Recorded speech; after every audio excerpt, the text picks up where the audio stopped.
I have been deeply saddened and disappointed over some of the decision made over the past few weeks by All Elite Wrestling's Executive Vice Presidents Kenny Omega, Matt Jackson and Nick Jackson. The three decided to betray the trust and process of which was agreed upon when All Elite Wrestling became more than just an idea. As of writing this, I consider All Elite Wrestling under threat, which is why I made the decision to acquire the services of some old friends of the Elite.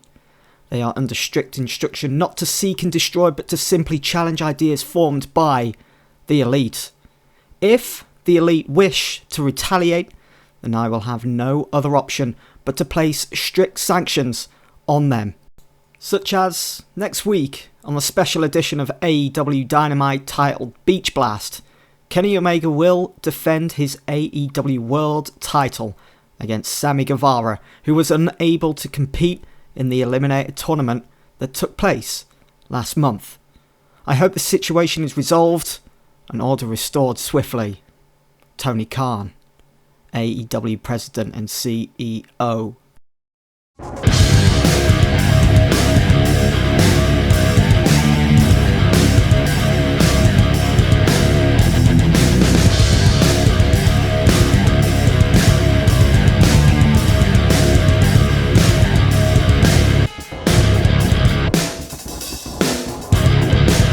This week's edition of AEW Dynamite kicks off with the Best Friends against the Motor City Machine Guns. Both teams overcame two fatal four-way matches last week to find themselves here in this position. The winner going on to earn a future shot at the AEW World Tag Team Championships. And after 14 minutes and 10, Alex Shelley submits Trent Barretta with a Border City stretch after a distraction from Isaiah Cassidy from Private Party. So things heating up there between Private Party and the Best Friends, as we've seen over on Dark as well. But the Motor City Machine Guns, well, it's written in the stars. They're finally going to be seeing or facing the Young Bucks at some point. Well, Best Friends chased Private Party off after the match, leaving Alex Shelley and Chris Sabin to celebrate their wins. Santana and Ortiz slide into the ring after jumping the guardrail and beat down the Motor City Machine Guns. The loaded sock and baton is used. Selena De La Renta slowly walks out from the crowd with mic in hand. All three look pissed off. Selena is not happy that Santana and Ortiz, who are the number one ranked team in AEW at the moment, have been overlooked for this silly tag team turmoil to determine who gets a future shot at the tag titles. She's willing to overlook this mistake, though, because both Santana and Ortiz are willing to make an example of the Motor City Machine Guns next week at Beach Blast. It's a win-win situation anyway for Santana and Ortiz, because if they lose, which is very unlikely, they still get a title shot for being number one ranked. She looks down the camera at Tony Khan and demands it's made official, and they walk off, leaving the Motor City Machine Guns hurting in the middle of the ring. So we get 54 for this segment, but how about that 71 rating for the first match of the evening? We roll over then to the commentary desk with JR, Excalibur and Shivani. It's Wednesday, you know what that means. It's time for AEW Dynamite in front of a sold out crowd. Gents, what a way to kick things off here tonight with a statement from Tony Khan on the whole situation with the Elite. And how about those sanctions? Plus, the Motor City Machine Gun have got themselves a future shot at the World Tag Team Championships. I'm still reeling from what happened at the end of last week's episode, JR, and this week he's shaping up to be another monster of an episode, as we'll hear from the Bullet Club themselves. Also, we know you sat down with your good friend Steve Austin earlier today. Maybe we'll get some answers on why he did what he did at Double or Nothing.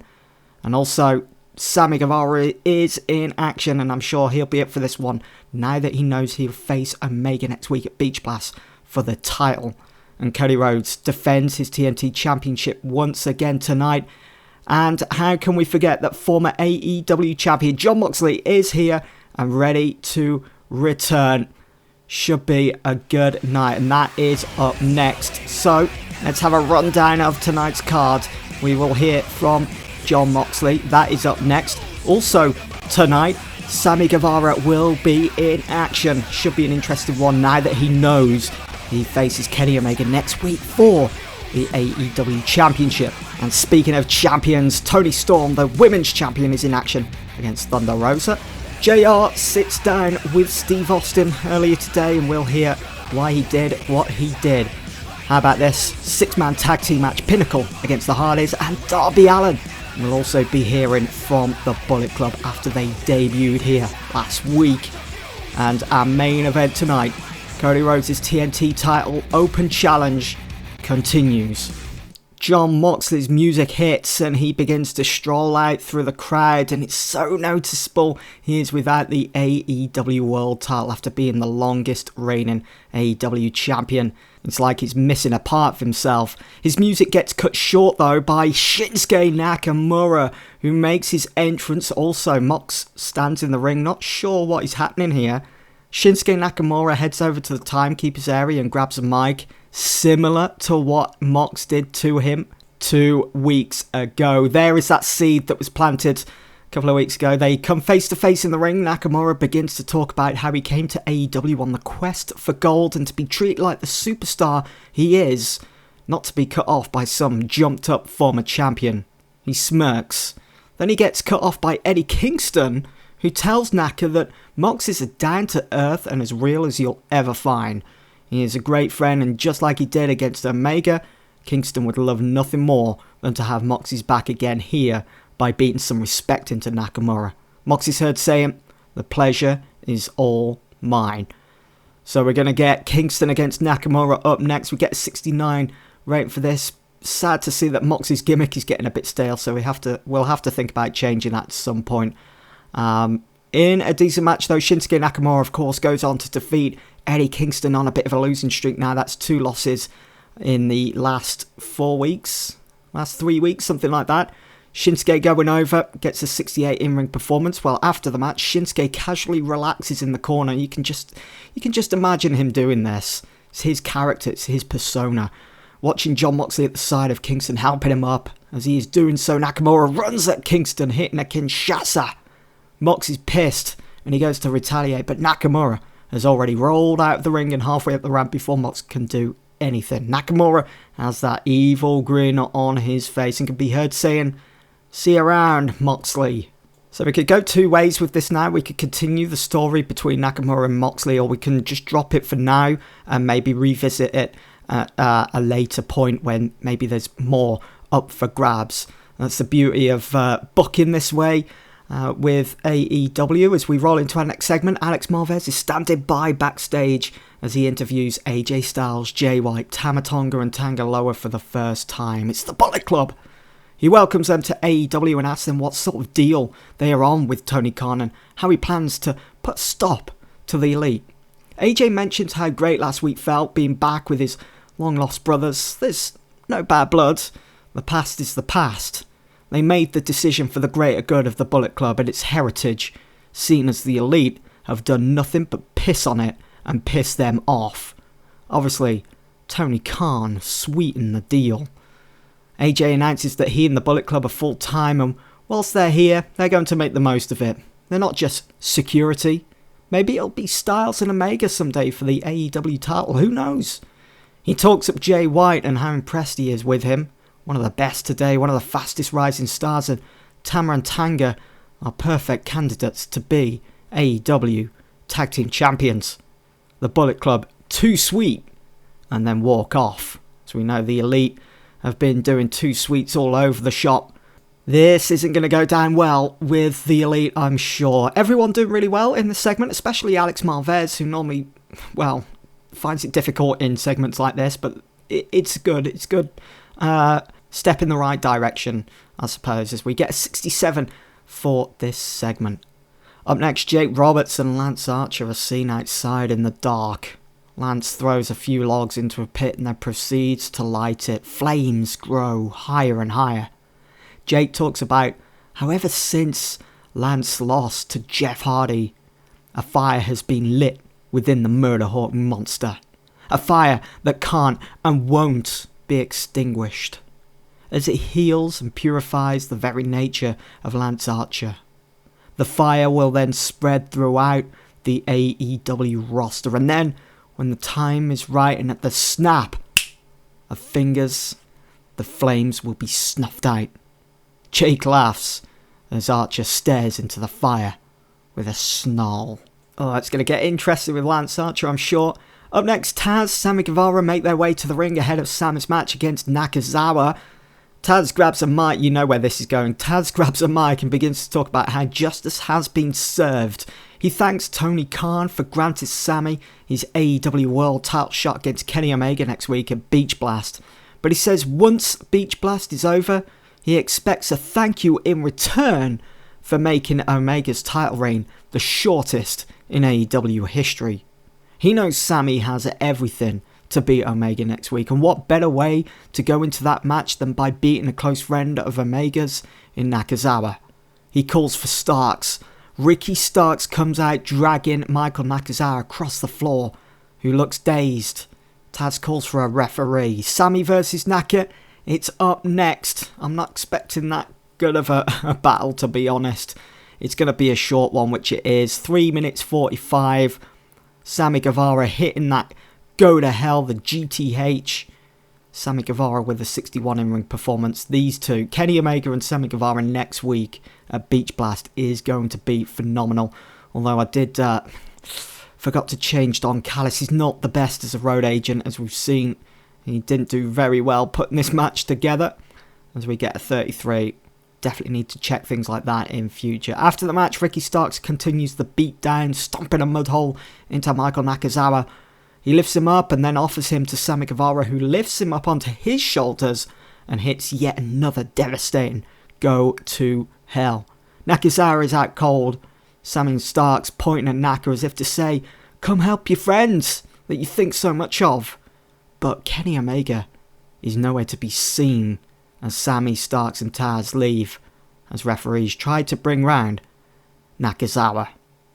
Up next, we hear from the War Machine after the devastating actions of Team Taz last week. Cage and Cobb. Cage running off the stage with Sarah Rowe and planting her through that equipment table. While Raymond Rowe and Handsome War Machine are stood backstage, Raymond begins to talk about how Cage made a huge mistake last week when he decided to drill claw his wife Sarah Rowe off the stage.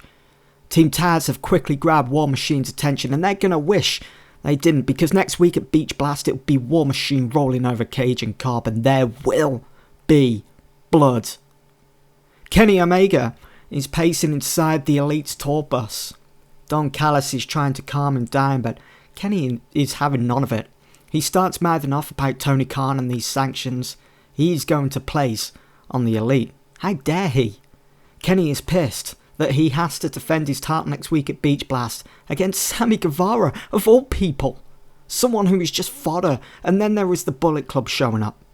Matt and Nick Jackson fitting a few sly digs at AJ Styles being a sports entertainer. Who does he think he is, just showing up? Doc Gallows, Carl Anderson begin to talk about how they could take the fight to them. There's more of us than them. And Matt and Nick agree. Callis steps in and tells them to all calm down. He has a plan. A good plan. And to leave it with him. He steps out the tour bus to take a call. So what does this mean then? From Don Callis, who has this plan. He's already on the phone. Maybe calling in a few contacts. We'll have to wait and see as we get a nice 71 rated segment there. Up next, more action here on Dynamite. Matt Hardy and Jeff Hardy make their entrance ahead of a 3v3 six-man tag against Pinnacle. Darby Allin is out next and he glides down the ramp towards the ring on his skateboard. He slowly steps in the ring, eyeing up Matt and Jeff. He's very cautious of Matt and Jeff, and, well, vice versa as well. All three seem to be on the same page, though, as they do stand side by side, awaiting Pinnacle, the team of MJF, Dax and Cash. I'm hoping this is going to be a great match, and it is. In a bout that had great heat, good wrestling, Pinnacle defeat Darby Allin and the Hardys. It was MJF pinning Matt Hardy after a double cross. It gets a 78. I felt with this match as well, not only does it continue the story between Darby Allin and the Hardys, but I felt we needed to get Dax and Cash into a bit of action here after losing the tag team titles. So let out a bit of frustration, as I'm sure they did, and I'm sure this sort of match as well would be absolutely superb to see in real life. The Hardys teaming up with the likes of Darby Allin. And this match as well, it just plays, it's a nice little bridge into next week's tag team match between MJF and Paige against the Young Bucks. You know, Dax and Cash losing the titles to the Bucks, wanting them back. It's just continuing and advancing the storyline nicely. Well, after the match, MJF, Dax and Cash raise each other's arms in victory. Paige, with a bottle of beer, climbs into the ring and toasts them. MJF calls for a mic and begins to badmouth the Young Bucks and how next week at Beach Blast, Pinnacle are going to make an example out of the World Tag Team Champions to prove a point and to show why they are on top of their game. Their secret weapon? Hangman Page. MJF talks about how Page knows the Bucks inside out. He's even beaten them before when he teamed with Omega back at Revolution 2020. Everything just points towards a Pinnacle victory next week, and once they're done with the Bucks, Dax and Cash will get their rematch and win back what is rightfully theirs. He drops the mic and proceeds to leave with Dax and Cash. Paige is the last one out. We got a huge 87 rating for this segment, which sets up next week's match perfectly. MJF, Hangman Page against the Young Bucks at Beach Blast. It should be a blast, and I'm expecting quite the spectacle. Now, this was an interesting one where this idea came from, and I'll tell you just after the segment. JR and Steve Austin are sat facing each other. JR gets to the point. It begins with, "Why, Austin, why?" Austin laughs and begins to tell JR that it all dates back to the time he had Mox on his podcast. He wanted Mox to open himself up, tell the world what he was about, seeing as he had just become a new champion, and Mox just sat there. He gave no answers. And to Austin, it felt like Jon was making a mockery of not just Austin, but the business itself. So at Double or Nothing, the biggest show of the year, he made a mockery of Mox in his title reign by giving someone more deserving the chance to be AEW World Champion in Kenny Omega. It was simply business. JR asks if this is the last of Austin we'll see in AEW, and Austin just stares at JR, smirks and says, "Never say never." The interview comes to an end. So I saw someone on YouTube had edited footage from that podcast with Steve Austin and Jon Moxley, or Dean Ambrose at the time when he'd just become champion over at that other company. And it was of Austin constantly asking questions, but Dean Ambrose just not answering him. And I thought it'd be nice to play into that. And maybe there is more to come from Austin and Mox at a later point. Up next in a decent match, the AEW Women's Champion Toni Storm defeated Thunder Rosa in 9 minutes 10 after a strong 0. Both women putting in a really good performance there. Thunder Rosa with a 42. We've certainly seen her in the 30s, haven't we, in this save earlier on. So she is getting better. She is improving. Toni Storm celebrates a victory over Thunder Rosa, but it gets cut short as Tessa Blanchard's music plays. She walks out the top of the entranceway and she stands there for a moment or two before turning and facing the Tron behind her. On the Tron is a graphic of Tessa versus Toni for the AEW Women's Championship on the special edition of Dynamite Beach Blast. Tessa has decided to cash in her casino chip, which she won at Double or Nothing a couple of weeks ago. So it's official. Next week then, on AEW Dynamite, the special edition titled Beach Blast, it will be Toni Storm versus Tessa Blanchard for the women's title. Who is going to come out as champion? Also, for Beach Blast, we'll see Pinnacle against the Young Bucks, Santana and Ortiz against the Motor City Machine Guns, and how about this for a main event? The World Championship on the line, Kenny Omega against Sammy Guevara. Scorpio Sky cuts a promo next about what's transpired over the past few weeks with himself and SCU. He was sick and tired of always being seen as the third guy of SCU. He was sick and tired of never being noticed as the guy of SCU. If it wasn't for Sky, they'd have never been the first ever AEW World Tag Team Champions. Now it's his time to step away from SCU, and in doing so, the sky is the limit. He is free Well, so he thought. His main event TNT title match against Cody Rhodes last week was supposed to be his moment, but Kazarian had to get involved. He's going to wish he never did. It's his time to finally put these old-timers, Kazarian and Daniels, out of their misery. We get a nice solid 55 rating for this promo from Scorpio Sky as it begins the storyline SC Never. Cody Rhodes makes his elaborate entrance then ahead of the main event, ready to defend his TNT Championship once again. He waits in the ring as his opponent is about to reveal himself. Death Triangle step out of the entrance tunnels. Pac, Rey Fenix and Penta El Zero M in their gear. Who's it going to be? They talk amongst themselves. Then Rey Fenix begins to walk down the ramp and towards the ring. So Cody Rhodes against Rey Fenix, but hold on a second, as the match is about to begin, both Kenny Omega and Don Callis head out and over to the commentary desk. Callis talks about how they are here in support of Cody, but Omega just talks about how he is the greatest champion in pro wrestling today. He couldn't give a shit about Cody Rhodes, really. He's all about himself and the gold around his waist. I felt like I wanted to put Pac in this main event match, but he's already fought and held the TNT title. I know he's desperate to be in another singles match. I mean, when was the last time he was in one? But I felt like Rey Fenix deserved a chance. He's shown a lot of potential in some of the singles matches that I have put him in, and he's done fantastic here in this main event, scoring a 76 in-ring performance, but inevitably, it is Cody Rhodes that goes over. He defeats Rey Fenix in 20 minutes 42 in an exceptional match, making defense number 2 of the TNT title. And how about that as well? Rey Fenix getting a bonus for good psychology in a spectacle. So that's good to note, as we could probably rely on him in a big main event at some point in the near future. It's just about getting the timing right, the sort of correct moment as well for someone like Rey Fenix in a big match in a main event. Well, after the match, Pac helps Rey Fenix to his feet as Cody Rhodes clutches his TNT title after defending it.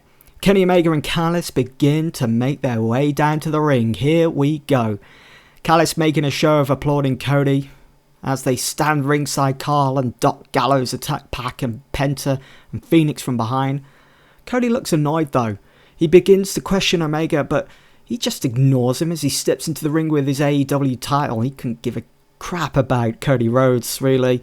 The Good Brothers hit their magic killer to Fenix and Penta. Pac is on his knees, not seeing you usually see. Omega holds the title to his face and tells him he'll never see anything like this.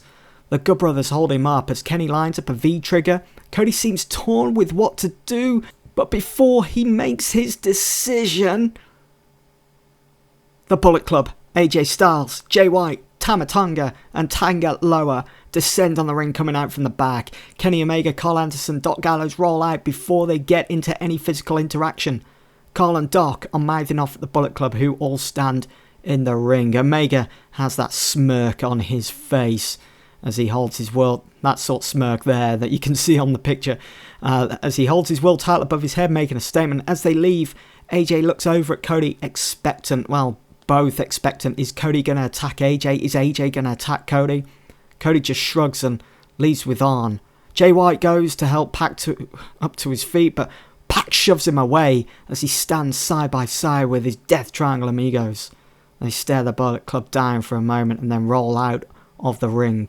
Dynamite ends with the Bullet Club standing tall in the ring, making their presence known.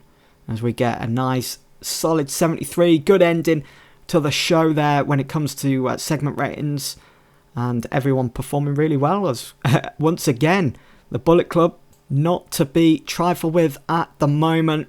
But the question is, when are they going to come to blows with the Elite? At the moment, they seem to be keeping themselves from each other, from any sort of physical interaction, maybe because it's that statement that Tony Khan made at the start of the episode that he's willing to put sanctions on the Elite.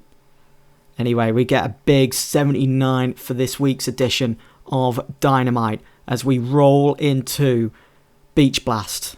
I think I'm more impressed with the start of the show, with the 71 between the best friends. The best friends scoring a 71 match. That's really good to see. Toni Storm, Thunder Rosa did really well also, and a nice solid end to the show. Didn't really lag anywhere, I hope, for you guys watching. So let's go and see how we've done when it comes to ratings then, up against NXT this week. So 79, we had 8,908 in attendance here in Baltimore at the Hughes Stadium when we scored a 2.24 TV rating, drawing 1.68 million viewers over on TNT, almost reaching that million mark for TNT. That's the aim at the moment for TNT. We're doing really well still, very consistent on the All Elite network, and over in Canada there on the TSN2 network, scoring 380,000 viewers. So I'm sure this week I'm feeling pretty confident that we've beaten NXT. And they scored a 70 show rating, so we absolutely blew them out the water this week, and they achieved a 2.0 TV rating. We have beaten them by quite a big margin actually when it comes to viewers. We had 1.6, we was almost 1.7 million. They had 1.5 million tuning in for NXT. I wonder when they're going to change days just to get away from AEW. It'll be interesting to see. But anyway, that is it for this edition of Dynamite. Hope you've all enjoyed, and I'll see you all very soon for the next episode of Dark, and of course, the Dynamite special, Beach Blast. Don't miss it. Thanks for watching.